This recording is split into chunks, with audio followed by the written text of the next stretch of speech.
Este video corresponde al episodio 3 del libro La riqueza de las naciones, de Adam Smith, colección Tiempo y la Palabra, editorial Escala. El capítulo 3 trata de la división del trabajo, que está limitada por la extensión del mercado. Y dice: así como la capacidad de intercambiar da lugar a la división del trabajo, así la profundidad de esta división debe estar siempre limitada por la extensión de esa capacidad, o en otras palabras, por la extensión del mercado. Cuando el mercado es muy pequeño, ninguna persona tendrá el estímulo para dedicarse completamente a una sola ocupación. Por falta de capacidad para intercambiar todo el excedente del producto de su propio trabajo por encima de su consumo, por aquellas partes que necesita del producto del trabajo de otras personas. Hay algunas actividades, incluso del tipo más modesto, que no puede desarrollarse sino en una gran ciudad. Un mozo de cuerda, por ejemplo, no podrá hallar empleo ni subsistencia en ningún otro lugar. Un pueblo le resulta una esfera demasiado estrecha. Ni siquiera una ciudad corriente, con un mercado normal, podrá suministrarle una ocupación permanente. En las casas solitarias y las minúsculas aldeas esparcidas en parajes tan poco habitados como las tierras altas de Escocia, todo campesino debe ser el carnicero, el panadero y el cervecero de su propia familia. En tales circunstancias, es raro encontrar a un herrero, un carpintero o un albañil a menos de 20 millas de otro. Las familias que viven desperdigadas a 8 o 10 millas del más cercano de ellos deberán aprender a hacer por sí mismos un gran número de pequeños trabajos que en sitios más poblados reclamarían el concurso de dichos artesanos. Estos, en el campo, están en casi todas partes obligados a realizar todas las diversas actividades que son afines en el sentido de que utilizan el mismo tipo de materiales. Un carpintero rural se ocupa de todas las labores que emplea la madera. Un herrero rural de todas las que emplean hierro. El primero no es solo un carpintero, sino un ensamblador, un constructor de muebles y hasta un ebanista, así como un fabricante de ruedas, arados y carruajes. Los oficios del segundo son aún más variados. En las partes más remotas y aisladas de las tierras altas de Escocia no puede haber ni siquiera un fabricante de clavos.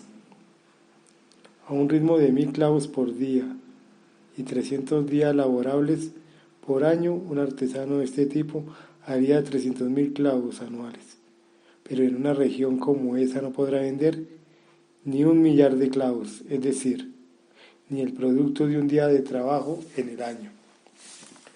Como el transporte por agua abre para todos los sectores un mercado más amplio que el que puede abrir solo el transporte terrestre, es en las costas del mar y en las orillas de los ríos navegables donde los trabajos de toda suerte empiezan naturalmente a subdividirse y a progresar, y sucede con frecuencia que debe transcurrir mucho tiempo hasta que dicho progreso se traslade al interior del país.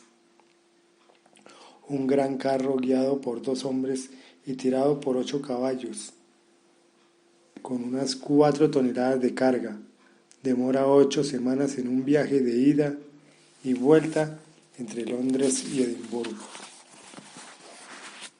En aproximadamente el mismo tiempo, un barco tripulado por 6 u 8 personas lleva a Londres, a Leith y vuelta 200 toneladas de carga. Así, con la ayuda del transporte por agua, 6 u 8 hombres pueden desplazar entre Londres y Edimburgo, ida y vuelta, la misma cantidad de mercancías que 50 carros, guiados por 100 hombres y tirados por 400 caballos. Por lo tanto, sobre 200 toneladas de mercancía transportadas por vía terrestre de la forma más barata posible, hay que cargar la manutención de 100 hombres durante 3 semanas y el mantenimiento, o lo que es casi igual que el mantenimiento, el desgaste de 400 caballos y 50 carros. Mientras que si el transporte es por agua, hay que cargar sobre la misma cantidad de bienes solo la manutención de 6 u 8 personas y el desgaste de un barco con una carga de 200 toneladas, además del valor del riesgo mayor, o sea, la diferencia entre el segundo del transporte por tierra y por agua. Si solo fuera posible el transporte terrestre entre esos dos lugares, por lo tanto, como no sería posible transportar otras mercancías que aquellas cuyo precio fuera muy elevado en relación a su peso, no podría haber sino una pequeña proporción del comercio que actualmente existe. Y consiguientemente solo una pequeña parte del estímulo que hoy cada ciudad ofrece a las actividades de la otra. Casi no podría existir comercio entre las zonas más distantes de la Tierra. ¿Qué mercancías soportarían el coste de transporte por tierra entre Londres y Calcuta? Y si hubiera alguna tan preciosa como para absorber este coste, ¿con qué seguridad sería acarreada a través del territorio de tantas naciones bárbaras? En la actualidad, sin embargo, esas dos ciudades estaban un considerable comercio y al suministrarse mutuamente un mercado se anima recíprocamente de forma extraordinaria. Dadas las ventajas del transporte por agua, es natural que los primeros progresos en las artes y en la industria aparezcan allí donde el mundo es abierto por esa facilidad como mercado para la producción de toda suerte de trabajos, y que siempre ocurre que se extiende mucho después a las regiones interiores del país. Estas regiones tendrán como mercado para la mayor parte de los bienes solo las tierras circundantes que las separan del mar y los grandes ríos navegables. La extensión de su mercado se mantendrá durante mucho tiempo en proporción a la riqueza y población del país, y en consecuencia su progreso siempre será posterior al progreso del país. En nuestras colonias norteamericanas, las plantaciones siempre se han ubicado a lo largo de la costa del mar o a las orillas de los ríos navegables, y en casi ninguna parte lo han hecho a una gran distancia de las dos. De acuerdo a la historia más autorizada, las naciones que se civilizaron primero fueron las establecidas en torno a la costa del mar Mediterráneo. Este mar, con mucha diferencia, el mayor de los mares interiores que existe en el mundo, al no tener mareas y por tanto tampoco olas, salvo las provocadas solo por el viento, resulta ser, por la calma de su superficie, por la multitud de sus islas y la proximidad de sus orillas, extremadamente favorable para la naciente navegación del mundo. En esos tiempos los hombres ignorantes de la brújula temían perder de vista la costa y debido a la imperfección de la industria naval recelaban de abandonarse a las vociferantes olas del océano, ir más allá de las columnas de Hércules, es decir, navegar pasando el estrecho de Gibraltar. Fue considerado en la antigüedad el viaje más maravilloso y arriesgado. Pasó mucho tiempo hasta que los fenicios y cartagineses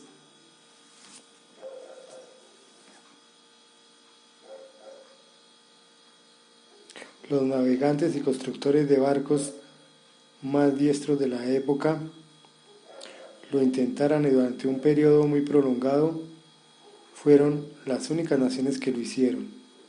De todos los países de la costa del mar Mediterráneo, fue Egipto el primero en el que tanto la agricultura como la manufactura alcanzaron un nivel apreciable de cultivo y desarrollo. El Alto Egipto no se alejaba del Nilo más que unas pocas millas, y en el Bajo Egipto ese gran río se divide en una gran cantidad de canales que, con la ayuda de obras menores, permitieron la comunicación por agua, no solo entre todas las grandes ciudades, sino también entre todos los pueblos importantes, e incluso muchos escenarios del país. Casi igual, o como sucede hoy en Holanda con el Rin y el Mosa. La amplitud y facilidad de esa navegación interior fue probablemente una de las causas fundamentales del progreso temprano de Egipto. Los adelantos en la agricultura y la manufactura parecen remontarse también a muy antiguos en las provincias de Bengala en las Indias Orientales y en algunas de las provincias orientales de China, aunque ello no ha sido contrastado por las historias que en esta parte del mundo nos resultan más fiables. En Bengala, el Ganges y otros amplios ríos forman un elevado número de canales navegables. De igual manera que el Nilo, en Egipto, asimismo las provincias del este de China, varios grandes ríos forman con sus diversos brazos una multitud de canales y en su mutua comunicación permiten una navegación interior tan vasta como la del Nilo en el Ganges, y quizás tanto como ambos ríos juntos. Es notable que ni los antiguos egipcios, ni los indios, ni los chinos hayan estimulado el comercio exterior, sino que hayan derivado toda su opulencia de dicha navegación interior. Todas las regiones interiores de África, todas las regiones de Asia al norte de los mares Negros y Caspio, la antigua Escitia y las modernas Trataria, Siberia, parecen haberse mantenido siempre en el estado bárbaro e incivilizado en que se encuentran hoy. El mar de Tartaria es el océano helado que no admite navegación alguna, y aunque algunos de los mayores ríos del mundo atraviesan ese país, están demasiado separados como para permitir el comercio y la comunicación en buena parte del mismo. En África no hay mares interiores, como el Báltico y el Adriático en Europa, el Mediterráneo y el Negro en Europa y Asia, y los golfos de Arabia, Persia, India y Bengala en Asia, que permiten llevar el comercio marítimo hacia las regiones interiores de ese gran continente. Y los caudalosos ríos de África se hallan separados por distancias demasiado grandes como para que se puedan acometer ninguna navegación interior apreciable. El comercio que puede realizar una nación mediante un río que no se divide en muchos brazos o canales y cuya fluye a lo largo de otro territorio antes de desembocar en el mar, nunca puede ser muy importante, puesto que las naciones que dominan ese otro territorio siempre pueden bloquear la comunicación entre dicha nación y el mar. La navegación del Danubio es de poca utilidad para los distintos estados de Baviera, Austria y Hungría, en comparación con lo que sucedería si cualquiera de ellos poseyera todo el curso del río hasta que desemboca en el Mar Negro. Muchas gracias. Les acaba de leer Jaime Cabrera.